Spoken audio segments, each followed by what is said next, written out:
नमस्कार, जय हिंद, जय भारत, वंदे मातरम। दोस्तों, स्वागत है आप सभी का आपके अपने यूट्यूब चैनल शांडिल्य एजुकेशन में। आज हम लोग हिंदी के कुल 20 क्वेश्चन 20 प्रश्न पर चर्चा करेंगे जो कि बिल्कुल एग्जाम ओरिएंटेड होंगे। लगभग सभी प्रतियोगी परीक्षाओं में ये पूछे जाते हैं। आइए हम लोग चर्चा करते हैं 20 क्वेश्चन जो कि सभी प्रकार की टेट एग्जाम और ये जो बिहार में अभी वैकेंसी आई हुई है पियून की, क्लर्क की और वो आदेशपाल, ये जो 4 वैकेंसी आई हुई है स्टेनोग्राफर, सब में ये पूछे जाएंगे। तो दोनों एग्ज़ाम, टेट एग्ज़ाम और ये बिहार में जो कोर्ट की वैकेंसी आई है, दोनों के लिए बेनिफिशियल होगा ये वीडियो। शुरू करते हैं आज का। अगर आप चैनल पर नए हैं तो चैनल को सब्सक्राइब करें अगर वीडियो अच्छा लगता है तो। पहला क्वेश्चन, दुर्गम शब्द का अर्थ। जहाँ जाना कठिन हो, दुर्ग पर जाना, दूर का गम, दुष्टों के लिए गम। देखिए, सबसे बड़ी चीज़ है कि हम लोग जब परीक्षा में होते हैं तो 4 ऑप्शन आते हैं, तो चारों में से इलिमिनेट मेथड, अगर कुछ नहीं समझ में आ रहा है तो ऑप्शन को इलिमिनेट कीजिए। जहाँ जाना कठिन हो, दुर्ग पर जाना, दुर्ग मतलब होता है किला, दुर्ग पर जाना कोई लॉजिक नहीं है। दूर का गम, इसका भी कोई लॉजिक नहीं है। दुष्टों के लिए गम, इसका भी कोई लॉजिक नहीं है। तो सही आंसर हम लोगों का बनता है जहाँ जाना कठिन हो। जहाँ जाना कठिन हो वह दुर्गम। ठीक है, आइए हम लोग दूसरा क्वेश्चन देखते हैं। दूसरा क्वेश्चन आपके समक्ष रहा ये, अकल का दुश्मन। अकल का दुश्मन किसे कहा जाता है? अकल का दुश्मन, ऑप्शन नंबर 1 शत्रु, बेवकूफ़, दुष्ट, होशियार। अकल का दुश्मन, वाजिब सी बात है, बेवकूफ़ को ही कहा जाएगा। दुष्ट को तो अकल का दुश्मन कहा नहीं जाएगा, क्योंकि दुष्ट वही होता है जो बहुत होशियार होता है, और होशियार तो होशियार होता ही है। तो इसका बिल्कुल सही आंसर होगा बेवकूफ़। ठीक है, अगला क्वेश्चन देखते हैं। मेरा नाम मोहन है, कौन सी संज्ञा है? देखिए, क्वेश्चन जो पूछे जाते हैं वो हिंदी व्याकरण से लेकर के और गद्य पद वगैरह सब कुछ पूछे जाते हैं। ठीक है, तो ये व्याकरण से संबंधित क्वेश्चन है। मेरा नाम मोहन है, कौन सी संज्ञा है? तो आप लोग जानते हैं संज्ञा की परिभाषा। पहला ऑप्शन है मोहन, दूसरा ऑप्शन मेरा है, तीसरा ऑप्शन इनमें से कोई नहीं, और चौथा मेरा नाम। तो संज्ञा किसी व्यक्ति, वस्तु या स्थान के नाम को ही संज्ञा कहते हैं। तो पहला आंसर सही है, मोहन। आइए नेक्स्ट क्वेश्चन देखते हैं। थोड़ी देर पहले गए हैं, यह वाक्य किस काल का है? देखिए, काल भी पूछा जा रहा है और क्वेश्चन को अच्छे से घुमा करके पूछा जाता है ताकि आप कंफ्यूज हो जाए। लेकिन यहाँ भी आप इल्यूमिनेट मेथड लगाएंगे, मतलब 4 ऑप्शन है तो चौथा ऑप्शन तो किसी काम का नहीं है। बचे 3 ऑप्शन, 3 ऑप्शन में से आपको लग ही रहा है कि थोड़ी देर पहले गए हैं, मतलब भूतकाल का है, डेफिनेटली भूतकाल का है। आराम से टिक मारिए, 1 नंबर मिलेगा आपको। अगला क्वेश्चन, काली गाय अधिक दूध देती है, इस वाक्य में विशेषण है। काली गाय अधिक दूध देती है, इस वाक्य में कौन सा विशेषण है? विशेषण क्या है? गाय विशेषण है, दूध विशेषण है, काली और अधिक विशेषण है, या फिर देती है? Option number 4। आप इसमें भी आसानी से टिक कर पाएंगे। काली, गाय काली होना, उजली होना, लाल होना, ये भी विशेषता है, और कम दूध देना, अधिक दूध देना, ये भी एक विशेषता है। मतलब ऑप्शन नंबर 3, ऑप्शन नंबर 3 बिल्कुल सही है। खोज शब्द का पर्यायवाची शब्द, पर्यायवाची मार्क पूछे या फिर समानार्थी पूछे, दोनों एक ही होता है। तो खोज शब्द का पर्यायवाची आविष्कार, पहला आंसर ही सही लग रहा है, फिर भी देख लेते हैं हम लोग। पूजा, सोच, ये तो होने से रहा, तो इसका सही आंसर है आविष्कार। मधुकर शब्द का पर्यायवाची शब्द नहीं है, बिल्कुल ध्यान से देखें। जहां भी नहीं करके आ जाए, ये नहीं, हम लोग क्या करते हैं, तेजी में ऊपर ऊपर से पढ़ लेते हैं और ये नहीं छूट जाता है और 1 नंबर चला जाता है। तो मधुकर शब्द का पर्यायवाची नहीं है। मधुकर का भौरा होता है, भृंगर भी उसका है, भृंग भी होता है, लेकिन शहद बेचने वाले को मधुकर नहीं कहते हैं। ठीक, यही गलत है, इसीलिए यही सही है। यही गलत है, इसीलिए यही सही है। ठीक है, चलिए अगला क्वेश्चन देखते हैं। सावधानी से, जहां भी नहीं हो वहां बिल्कुल दोनों कान खड़े हो जाने चाहिए। भानु संधि उदय का संधि रूप क्या है? भानुदय, भानोदय, भानुदय, या फिर भानुदय? तो इसका सही आंसर होगा भानु जोड़ उदय। Option number 3 भानुदय। इनमें से कौन सा शब्द खेद शब्द का विलोम नहीं है? फिर से नहीं आ गया। बहुत कॉम्प्लिकेटेड होते हैं नहीं वाले प्रश्न, अगर थोड़ा सा भी चूक किया जाए तो 1 नंबर आसानी से चले जाते हैं, और थोड़ा सा ध्यान दे दिया जाए तो 1 नंबर फ्री के, लगभग फ्री के ही मिल जाते हैं। खेद, खेद का विलोम नहीं है, तो खेद का विलोम हर्ष, बिल्कुल इसका विलोम है। प्रसन्नता भी इसका विलोम है, खुशी भी इसका विलोम है। रहा ऑप्शन नंबर 4, यही इसका विलोम नहीं है, क्योंकि खेद का ये समानार्थी है, मतलब पर्यायवाची है। तो ऑप्शन नंबर 4 बिल्कुल सही आंसर है। ठीक है, क्योंकि ऊपर वाले तीनों के तीनों विलोम है। धरा का पर्यायवाची शब्द,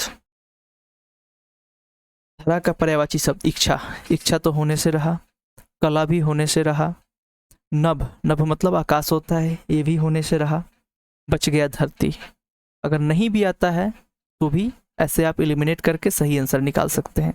धारा का हालांकि और भी पर्यायवाची शब्द होते हैं, जैसे भू, भूमि, धारा, अचला, पृथ्वी, बहुत सारे हैं। ठीक है, अभिलाषा का समानार्थी, अभिलाषा मतलब कला तो होगा नहीं, धरती तो होने से रहा, नभ मतलब आकाश होता है, तो बचा क्या? इच्छा। अभिलाषा का समानार्थी इच्छा, इच्छा हो गया। उसके बाद और अभी मैं याद नहीं कर पा रहा हूँ, लेकिन और भी शब्द होता है, चेष्टा भी होता है। कृष्ण का पर्यायवाची शब्द, सीधा पहला आंसर काला, कृष्ण मीन्स काला होता ही है। इच्छा, धरती, नभ, ये सब तीनों तो होने से रहे, कृष्ण का पर्यायवाची शब्द काला। गगन का पर्यायवाची शब्द, गगन मीन्स होता है आकाश, आकाश का व्योम, गगन, नभ, अंबर, व्योम। उसके बाद ये सारे ही इसके ऑप्शन होते हैं, तो उनका चौथा ऑप्शन सबसे सही ऑप्शन है। ठीक है, बाकी ऊपर वाले 3 होने से रहे। बाघ का स्त्रीलिंग रूप, देखिए ये जब क्वेश्चन आते हैं बहुत कंफ्यूज करते हैं, जैसे ठाकुर का स्त्रीलिंग रूप पूछ देगा, हजाम का स्त्रीलिंग रूप पूछ देता है, तो यहाँ पे बहुत सावधानी बरतने होता है। ठीक है, तो यहाँ पे बाघी तो होने से रहा, बघानी तो कोई शब्द नहीं बन रहा, कोई लॉजिक नहीं बन रहा उसका, बाघनी का भी लॉजिक नहीं बन रहा, बचा बाघिनी, जो कि बिल्कुल सही है। ऊपर वाले 3 गलत हैं। ठीक है, यहाँ पे बहुत सावधानी देना होता है। हालांकि ये क्वेश्चन बहुत आसान है, लेकिन फिर भी लोग गलत कर बैठते हैं। अगला क्वेश्चन, वचन बदले, एक ऋषि 10 डैश, मतलब एक ऋषि और उसका बहुवचन 10 में क्या होगा? ऋषियाँ, कोई लॉजिक नहीं बन रहा। ऋषियाँ, कोई लॉजिक नहीं बन रहा इसका भी। ऋषियों, ये भी कोई लॉजिक नहीं बन रहा। बचा एक ऑप्शन ऋषि, ये सही है। अब यहाँ पे आपको कंफ्यूज कर रहा था, 10 ऋषि, एक ऋषि और 10 ऋषि ही होगा यहाँ पे सही आंसर, क्योंकि ऋषिया का कोई लॉजिक नहीं है, ऋषिये का कोई लॉजिक नहीं है, और हाँ ऋषियों का तो इसका भी कोई लॉजिक नहीं है। ठीक है, व्याकरणिक हिंदी में कितने काल हैं? देखिए कैसे कंफ्यूज करके पूछ रहा है। अब बहुत लोग इसमें 2 टिक कर देंगे, 4 टिक कर देंगे, 1 टिक कर देंगे, लेकिन ऐसा कुछ भी नहीं है। काल कितना भी पूछे आपको, कैसे भी पूछे घुमा फिरा के, आपका सही आंसर 3 ही होगा। ठीक है, हेमा मालिनी एक सफल नटी है। ठीक, मतलब एक सफल कलाकार है, वह नृत्य भी करती हैं। इस वाक्य में सर्वनाम है। एक संज्ञा का क्वेश्चन आया था, एक विशेषण का क्वेश्चन भी आ गया, और एक सर्वनाम का क्वेश्चन भी आ गया। आगे और भी व्याकरण से आपको क्वेश्चन मिलेंगे। सर्वनाम हेमा मालिनी, ये तो होने से रहा, क्योंकि ये ऑलरेडी संज्ञा है। एक ये भी संख्या है, संख्यावाचक, ये भी होने से रहा। सफल, सफल ना ये संज्ञा है ना ही सर्वनाम है, ये एक विशेषण है।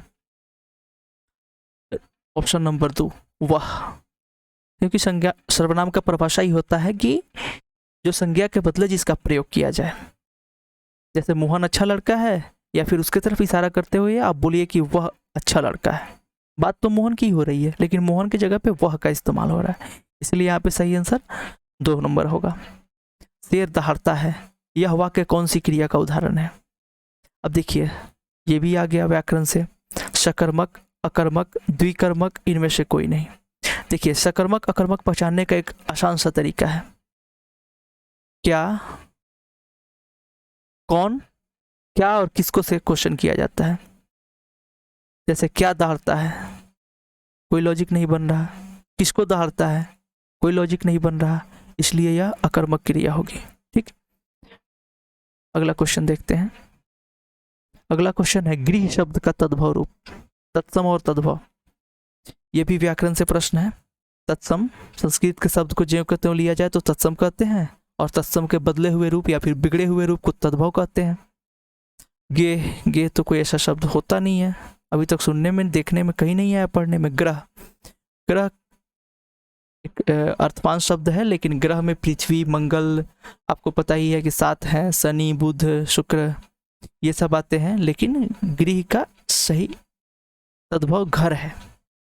ठीक है, ऐसा नहीं जाना है कि गृह है, ग से शुरू हुआ है तो फिर गे या फिर ग्रह लगा दें तो बिल्कुल गलत हो जाएगा। इसका सही आंसर घर होगा। दूरदर्शी शब्द का अर्थ है, दूरदर्शी मतलब दूर तक जिसको देखने में परेशानी ना होती हो। दूरदर्शी मतलब टेलीस्कोप नहीं, जिसको दूर का नहीं दिखता, बिल्कुल गलत। ऐसे भी नहीं होगा जिसे दूर जाने से दिखता हो, ये भी बिल्कुल गलत है। जिसमें दूर की बात सोच लेने की सूझ हो, यहाँ पे दूर की बात होना चाहिए था, गलत हो गया है। उनकी जगह पे यहाँ पे दूर की बात होगा, दूर की बात सोच लेने की सूझ हो। ठीक है, उसी को दूरदर्शी कहते हैं। जिसे सिर्फ पास का देखा जाए, ये तो भी कोई, इसका भी कोई लॉजिक नहीं बन रहा। चलिए 20 क्वेश्चन हम लोग बहुत कम समय में डिस्कस किए। अगर आपको वीडियो अच्छा लगा हो तो चैनल को सब्सक्राइब करें, लाइक करें, अपने दोस्तों के साथ शेयर करें। मिलते हैं फिर अगले वीडियो में। वीडियो आपको लगातार मिलती रहेगी। सीटेट, किसी भी टेट एग्जाम के लिए मैथ, रीजनिंग, ये सभी कुछ तैयार किए जाएंगे इस चैनल पे। मैथ, रीजनिंग, हिंदी, उसके बाद आपको जनरल अवेयरनेस, EVS, ये सब की तैयारी आपको कराई जाएगी। जुड़े रहें, धन्यवाद।